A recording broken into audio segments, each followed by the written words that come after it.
আজকে এটা কি হলো আমার সাথে। হ্যালো গাইস, চলে এলাম আরেকটা নতুন মিনি ব্লগ নিয়ে। আমি একজন মেহেন্দি আর্টিস্ট। আজকে রথযাত্রা উপলক্ষে নতুন কিছু বানানোর চেষ্টা করলাম।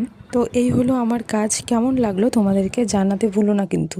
আর এখন বাজে 1:45। আমি বেরিয়ে এসে দেখি এরা এখনো ঠিকঠাক মতন কেউ রেডি হয়নি। আর তোমরাই বলো, এগুলো কি মানা যায়? আমার ভুল হয়েছে, ক্ষমা করে দে। তারপরে আমরা রেডি সেডি হয়ে ঘোরার জন্য বেরিয়ে পড়লাম। বলো তো গাইস, আমাকে কেমন লাগছে? তো চলো যাওয়া যাক।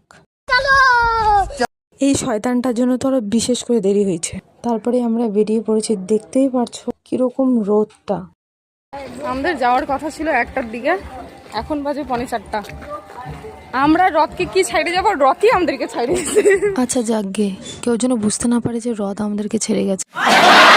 তারপরে আমরা চলে আসলাম ইসকনে। এসে দেখি শুধু আমরা এমন না যে রথ যাকে ছাড়ে গেছে, আরও আমাদের মতন অনেকেই আছে। চলো আমরা একটু ঘুরতে থাকি। আজকে কিন্তু আমরা ভীষণ এনজয় করেছি। আর রথযাত্রার পার্ট 2 ব্লগ আসছে খুব শীঘ্রই, তোমরা কিন্তু দেখতে ভুলো না। টাটা।